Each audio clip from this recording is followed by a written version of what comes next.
effort to wrap up this four-part series of psychological boundaries, I happened to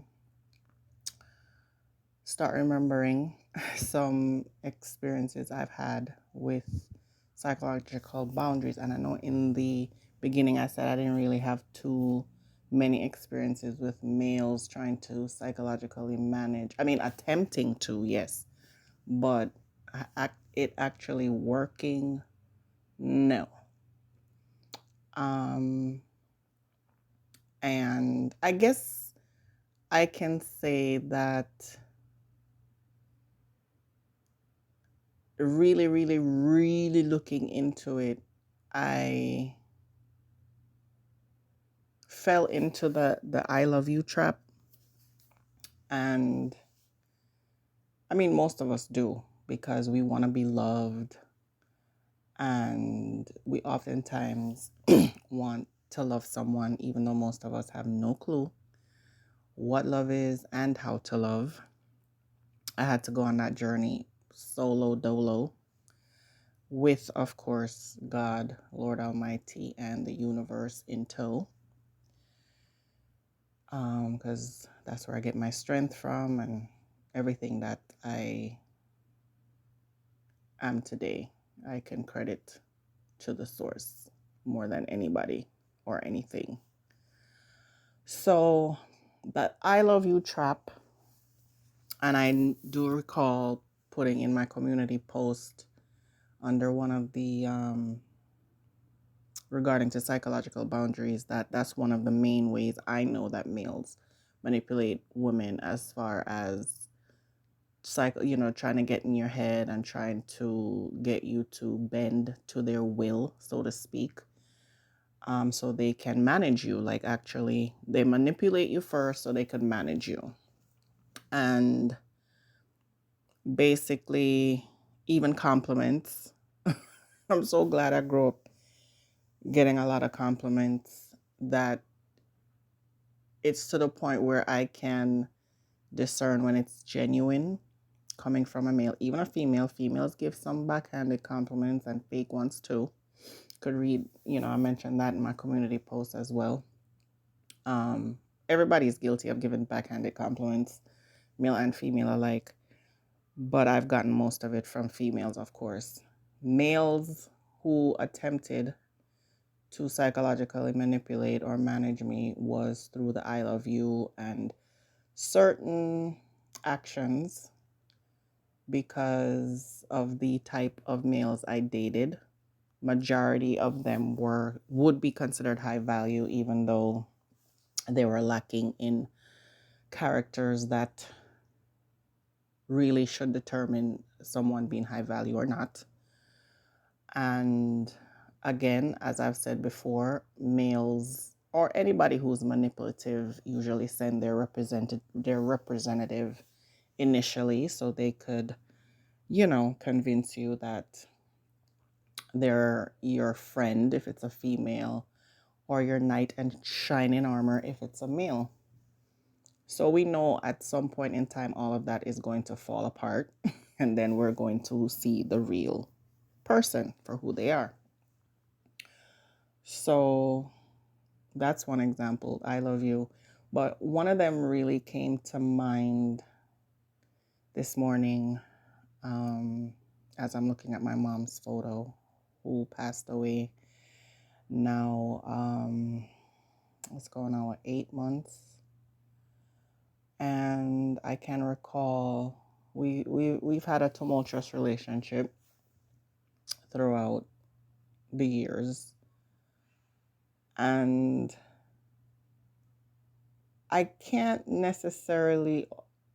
don't recall off top seeing my mom as manipulative to me per se, but I know she had manipulative qualities and moments of, where if she wanted something, and I think all of us do in some way, but, manipulation can sometimes be devious and That's the one I'm really stressing, because I believe it was Maya Angelou who said that there's nothing wrong with being used as long as you're not abused, misused, or overused. I'll never forget that. So everybody gets used. I mean, if you have a job, you go there and to perform or to use your gifts and talents to get a paycheck or whatever it is that you're doing, or you have to manipulate. I'm manipulating my phone right now to record this. So we use things, we use people at different times, even though the word sounds, not so nice. But just go back to Maya Angelou and what she says. It's nothing wrong with being used. It's better to be in a position to be used than useless. I don't think she said that, but she may have. But the part that I want you to remember is the fact that she said there's nothing wrong with being used as long as you're not abused, misused, or overused. So back to my mom. When she got her diagnosis um, with her cancer, which I actually had foresight. I figured at some point she was going to, and I think she did too, because for years she always, I think from 12, 13, this woman had been telling me what she wanted, her plans for her funeral. She was adamant about where to find, her life insurance, papers, documents, whatever it was, from the time I was 12, 13, from what I can remember. She started. And it seemed like it was every year from the time I was, I don't know, maybe 16, 17. It was just a conversation every year, every year. Then in between that, she, of course, with her friends getting older, like cancer was number one. And she would always say, if I have cancer, I don't want to know. If I have cancer, I don't want to know. I was like, lady, that makes no sense. You would want to know if you have it so you could take care of it and deal with it. And I noticed the older she got, um, she just said if she had it, she didn't want to know and she would just want to, pass on. And I was just like, why is she telling me these things? Now it's interesting that when I tell people my mom has been telling me about, her plans for her funeral from the time I was like 12, 13, they're like, oh my God, how could she do something like that? At the time, and even as the years went on, it didn't become creepy because, like she would tell me, when do you expect me to tell you about what I want? Um, After I pass?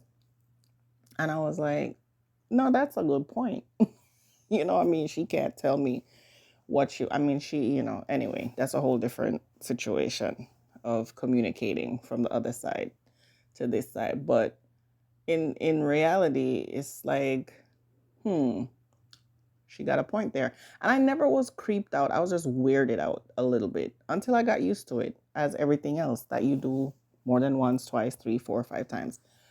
And I mean, it played out throughout my years that I could easily. That's why it was easy for me to plan her funeral memorial dolo solo, even though my brother was to be a part of it, but he didn't know the details and he didn't care about the details. He wanted to do what everybody else wanted him to do. See, he's easily psychologically manipulated and managed by just about anybody. You can't come to me with nothing. Because number one, my gut instincts is on fleek. My intuition it can be improved, and I'm always praying about that, but it's second to none. And my discernment literally feels like a slap across the face a lot of times. So I'm super, super sensitive to anybody trying to get into my head. That's why I said attempts. I mean, attempts will be made. It's only human. I think everybody has a little bit of a manipulative quality in them. But it's when it's there's a devious or, something deviant behind it is when it really is a major problem. So back to the story of my mom. So I feel in a way that I was always prepared for her passing.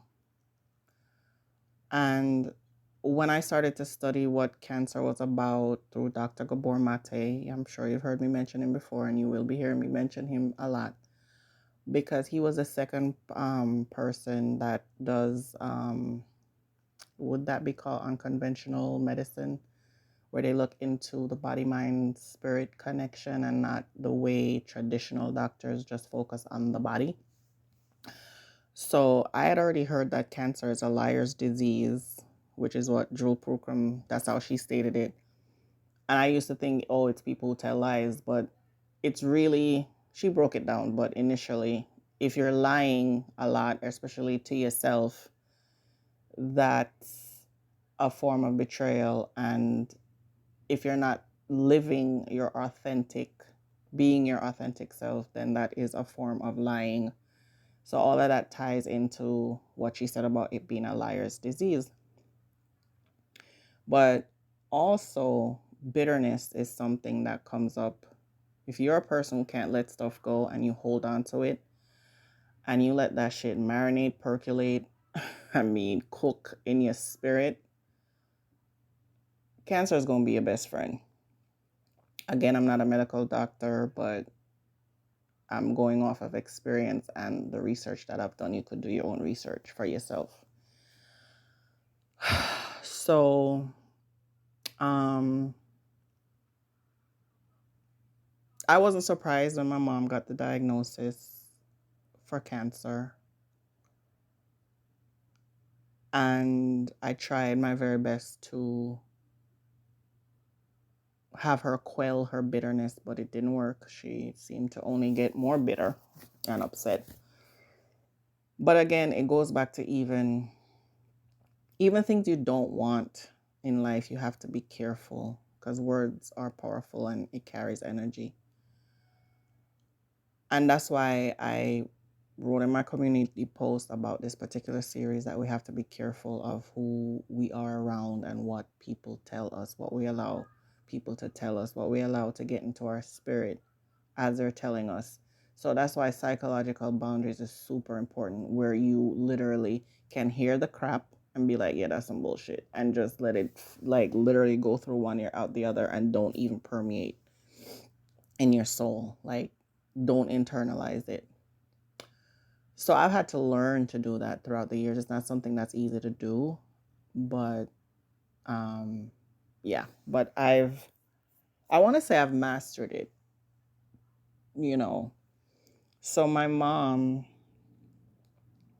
has always been just like my dad. They yell or they have a very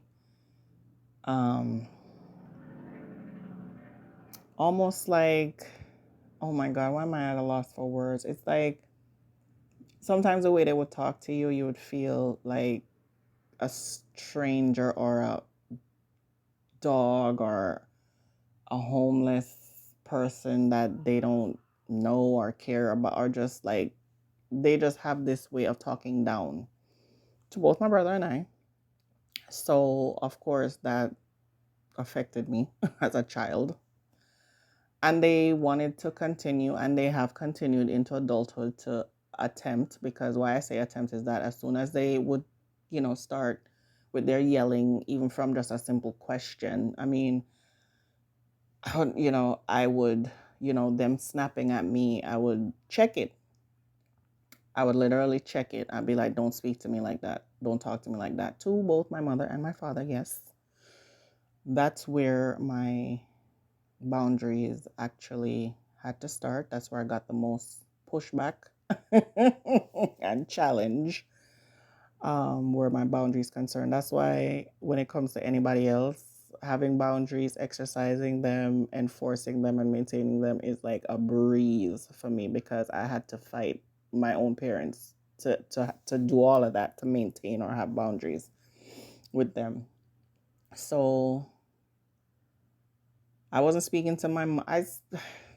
we have our ups and downs when we speak. But I hadn't seen her since she had yelled at my brother, I mean my son, when we had last visited her on vacation. I think it was 2012, and this is 2019. So this is what, 7 years later. I hadn't seen her on, except for when my cousin I had a cousin who was murdered, and oh, I probably shouldn't say that word. I don't know if YouTube is gonna do something with that, but he's no longer with us, and she came up because she lives in another state. She came up for the funeral, so I saw her then. But me going out of my way to visit her, I didn't, because she yelled at my son because of how my son was holding his fork at 6 years old. She got so mad at him holding the fork the same way my dad always held his fork. And let me tell you something. This is a male thing or a man thing. Most males, whatever, do not hold forks correctly. She actually made me start paying attention to that. I don't know why most men, when I see them, they hold a fork like it's a shovel in their hand. It's the weird, like they hold a fork with all four, with all five fingers, like they grasp it with their whole entire hand. It's the strangest thing where, for the most part, when I use a fork, even with my daughter and my son too, he goes back and forth. He holds it like a shovel sometimes, and he knows to do the what is it? The thumb, pointer, and the middle finger. Those three fingers he used to hold it. But anyway, he's 6 years old. She's screaming at him, and I left. I was like, we are not passing down this trend to my children. Like, no, we're not doing it. This is not going to be a generational thing. My brother is already doing it with his children. So I was like, nope, no ma'am. And I remember packing our stuff and leaving that very night. And I never went back to her place until 7 years later, when she got diagnosed and was trying to keep it a secret and ended up in the hospital, and people calling me all crazy. And so I had to drop everything and tend to her and find out what's really going on, because she was being secretive. And so when I got there, she seemed excited to see me, but the usual, she up and down, she observes me in front of her friend, her friends in the hospital room. And this is something I've gone through with her all my life, and females in general. It's just like, so she's eyeballing me from head to toe, wants me to do the spin, which I don't, because me, I'm not a poppy show.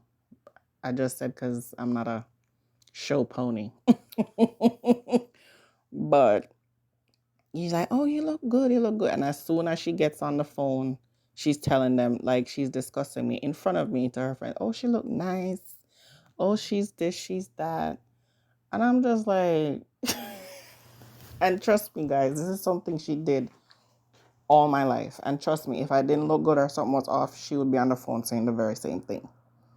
Oh, she this, and oh, she came in like that. And I'm just like, lady. So all of those were things I experienced. So if I wasn't confident in like, I had to develop confidence, a self-awareness, a self-love about me, that because I was subjected to so much scrutiny, growing up with, even though I didn't live with her, like I said, all the time.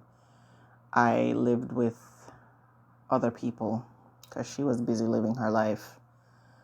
But so I get there, so all of that, she sizes me up, gossips about me in front of me on the phone with her so-called friends. And I'm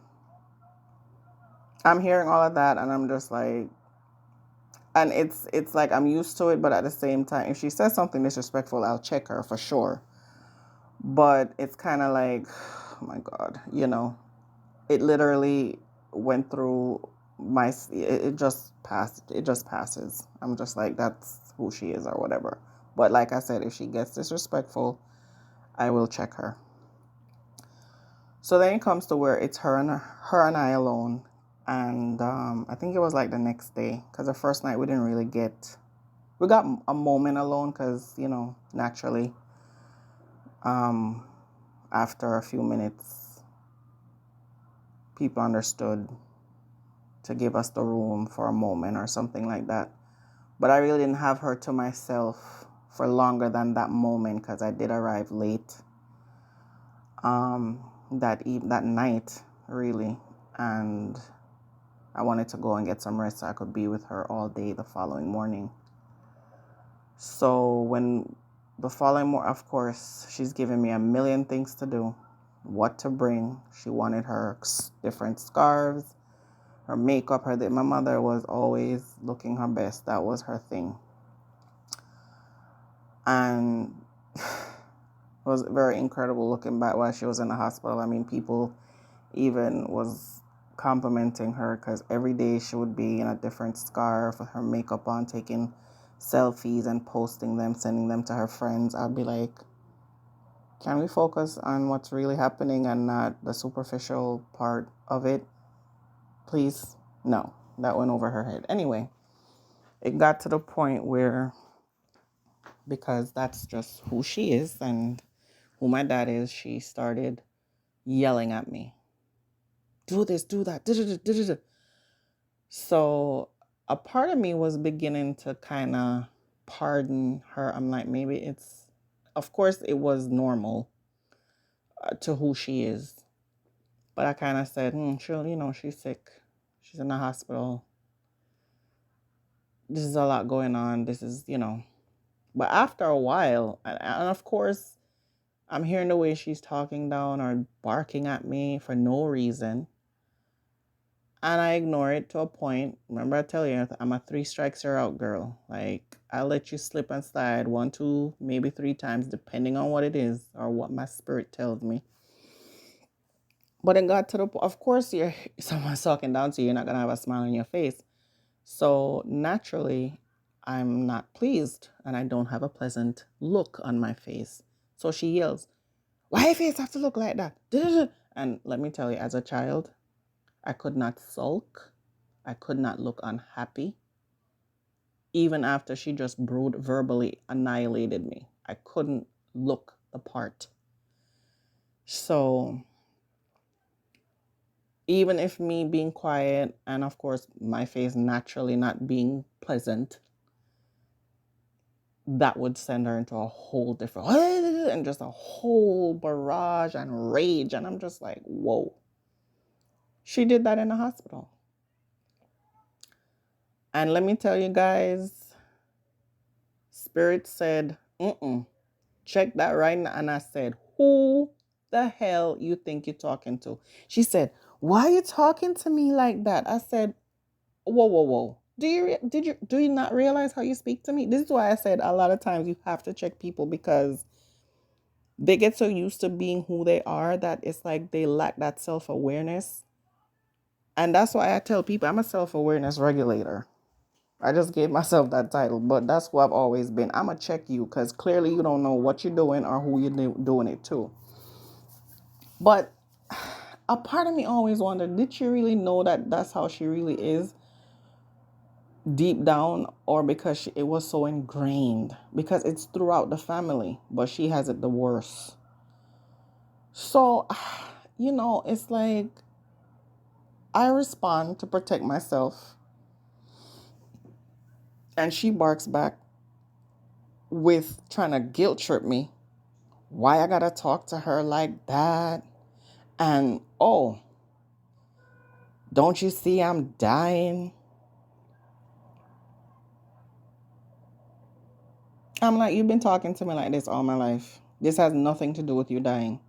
But I'm in the hospital and I'm in pain. I said, if you really felt in your heart of hearts that you're dying and you're in so much pain, can you reserve all that energy to focus on the pain, or focus on being a nicer person so you probably won't feel the pain that much?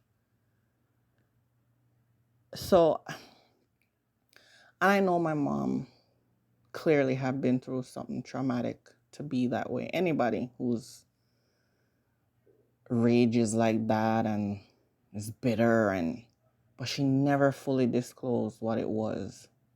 But eventually she gave me a very good idea of what happened to her for her to be that way. But she waited until she got to the point where she got to, and it being in the hospital, being, diagnosed with cancer. And I was trying so many times and in so many ways to just, for her to get the help. Get the help. I mean, when I tried to even take my own life at 14, 15, I can't place exactly what age it was. And she literally didn't do anything to help me. She attempted to say, "Oh, do you need to see a psychiatrist?" I was like, "Clearly." And she's like, "Okay, I could set up the appointment." I said, "But under one condition, I'm not going to go unless we go together." And she laughed at me. She's like, "Why would I go? I don't need any help. You're the one with the problem." And that's when my self-love journey began. That's when my psychological boundary of fuck all of y'all who don't want to love me, who brought me into this world, not doing the very best to love me. And I mean, they took care of me very well because, my mom prides herself of being a provider and exposing me to labels and luxury and stuff. Like, I'll give her credit to the moon and back for that. But I didn't get anything else. I mean, I had some great moments with my mom. A lot of them would be outlined in the book, and I'll speak on them, ever so often. But they were so short-lived and so sporadic that I told her, I said, if you had only gotten help at the time, you would not be in this bed laid up. You probably wouldn't even have cancer. If you had it, you'd want to beat it. You would probably beat it. And she didn't even care to even beat this situation. I mean, she did some treatments and whatever, and I still was confused about that. But I think it's because she had some assets that she wanted to dissolve. She took the chance to lengthen the time, even though I don't remember getting a timeline, which only God can decide your actual expiration date. But even she kept so much from me. Like, I knew enough, but not everything. She always kept a lot of stuff or certain things in the dark. But so I wanted to touch on that, the idea that there are different ways people can get into your head and try to manipulate you. Because even when she said to me, "Why are you talking to me like that?" It's like, you don't see why I responded to you like that. Like, you don't see why. Like, I just literally decided to just yell at my mom, who has cancer, laying up in the hospital for no reason, because I'm just that type of person. I'm just evil like that. Like, it bothered me more, and then I had to woosah because I'm like, this is who she is. But the fact that she would throw in my face, "Don't you see I'm dying?" And it continued. Even when we would have conversations on the phone, and she would yell at me, and I was like, "Do not speak to me like that. Like, if we're gonna have a conversation, you need to lower your tone, and there's no need for you to just to be talking to me like that." She'll be like, "Why are you talking to me like that? Don't you see I'm dying, and I have cancer?" And I'm just like, so I'm sure you guys want to know what my response was. I literally was just like, "Okay, I am in the hospital with you. I do know you have cancer. Again, it doesn't give you the right or the excuse to speak to me that way. It doesn't." And she would either roll her eyes, like when I was there at the house, she would roll her eyes, and if I would attempt to leave just to get a breather. And 2 minutes later, she's calling me back in the room. "Oh, can you come help me with this?" I said, "Call the nurse. I need 2 more minutes." The whole time I was with her, that woman never let me breathe. She was so suffocating. It was not even funny. I literally had to take my mental health, as you all should, into my own hands. But if I wasn't strong or persistent in that way and defiant, against her crazy will, because this woman tried to destroy me in so many ways and came very close to it. And I rebounded and I said I'd never look back. And I would never ever subject myself to having another relationship like the one I had with my mother, with anybody. I even warned my children. I said, if y'all let me get 1 iota or 1 ounce of the feeling that your grandmother ever gave me, you're getting the hell out of here. You want to find somewhere else to live or be or what. I'm never have a relationship. And I just don't tolerate crap. My tolerance level for anything besides love and respect is so high that you come to me with no slick shit. And again, like I said, my intuition and all of that is so high that I pick up on it real quick. And I'll shut you down and I'll walk away and I'll cut you the hell off. And don't think twice. Because my peace is priceless.